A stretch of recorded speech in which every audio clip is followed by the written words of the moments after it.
guys, welcome back to Nature's Cadence Farm. Today we're going to be painting this shed that I have behind me. We picked this thing up at a local sawmill, and they don't have a online presence, so it really wouldn't matter if I told you where it was, because it doesn't matter. It's just a really small outfit. So anyways, but yeah, these guys, they build these things out of the pine boards that are kind of left over, so they don't throw a lot of things away. They just recycle what they have into these 1x6s and some of the dimensional 2x4s that are inside for the framing. So I'm going to take you inside real quick and show you what's going on in there. So you can see this one here has the door on the end. Hopefully it didn't get washed out right there, but yeah, you can see that the door's on the end. We've got the long sides over here, and the dimensions are 8x16.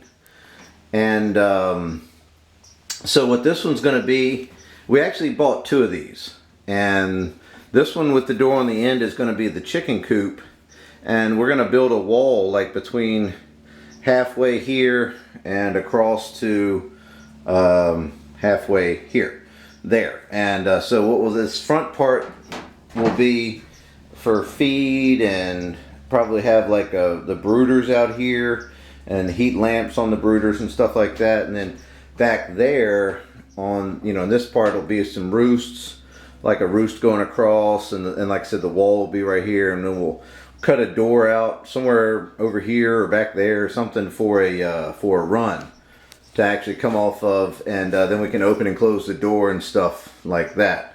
So the main goal for today, though, is to paint this shed inside and out. We decided to paint it to help the wood last and keep the water from absorbing into it, and the inside maybe to help keep it clean a little bit easier. We'll be able to wash it out, stuff like that, to scrub it and things, so it wouldn't absorb into the wood so bad. So here's the batten strips that we purchased with the shed itself. So there's the actual shed, from out here. Pretty nice what they did. Here's the batten strips I've got out on some cardboard and these sawhorses here. I'm just going to paint them like this in batches, and that way we can have both sides of the wood painted, the actual wall itself, and then the back side of the batten strips, and the front side for that matter too.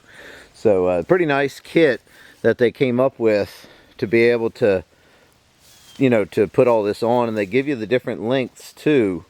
So when we nail them on there, we'll show you how we're going to do that too. So that'll be nice once we get it all together. So it'll be a board and batten type finish on there. Help keep the wind off the birds and the rain out of the building and stuff too. Here's our setup we're using for the spraying today. My buddy Coleslaw, he let me borrow his sprayer. Very gracious of him, and very thankful for him to do that. And it's a Graco Magnum Project Painter Plus there. And I'm using the 5-gallon bucket option. It will also do a 1-gallon bucket that you could put the little pickup tube into, but we got 5 gallons because we had a whole lot of painting to do. So I'm not going to go into detail on the priming and the getting it going. There's tons of videos on how to use this, and Graco has some for themselves too. We chose the barn white here, this number 35 it says. This is the barn and fence paint. It's livestock safe, lead free, all the good stuff that we needed for the chicken house, and it just runs off 120 volts. So very impressed. We tested it out a little bit. We're going to show you guys what we're doing to get it on there. So let's go ahead and get started with that.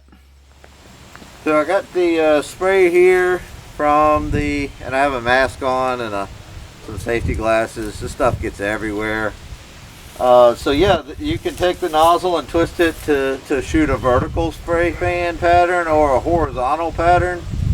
I forget exactly. I think I have this in the vertical mode right now. Yeah, because it comes out like that, So here we go. We'll just start throwing it on there. It's actually really fast. It puts down some paint like crazy. So let's get started here.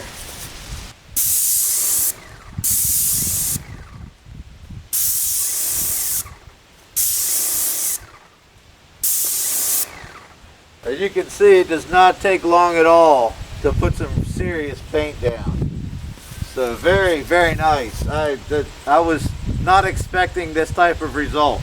You can see I'm overlapping the spray a little bit. That's what they recommend, about a third is what they're saying. I'm going to come down this corner here.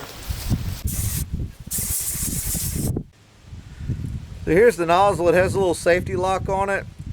That's active, and then pointing back like that is a lock.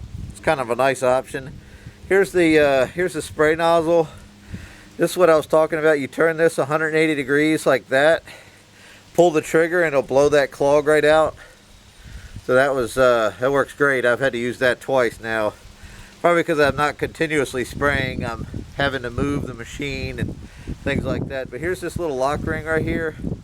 What you do is you twist it like away from here, like that way, and that loosens it up. Then you can turn the tip like that, so the spray pattern always comes out like this. So if this was turned this way, it's going to come out like that, right? So anyways, that's pretty easy. It's got a nice hook on here, I guess, to hook it on something. But yeah, there you go. So let's get going on this next wall and see what it can do.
Well, you can see we got the building painted, and this was a pretty big task, but the Graco pump seemed to work pretty good, and it made short work of everything, really. So we got these strips on here.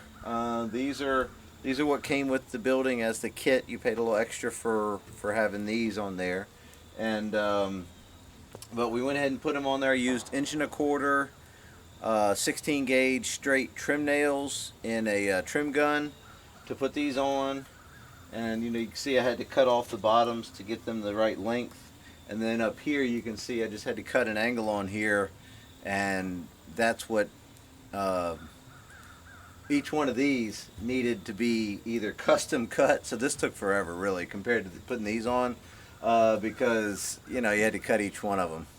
And anyway, so yeah, so here we go. That's it, guys. It looks great. We're really happy about it. This is going to be a chicken house, so stay tuned for chicken house retrofitting of this. Right now it's just a shed with no power in it. We're going to have power in there.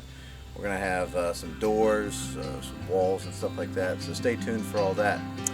Thanks for watching, and we'll see you next time.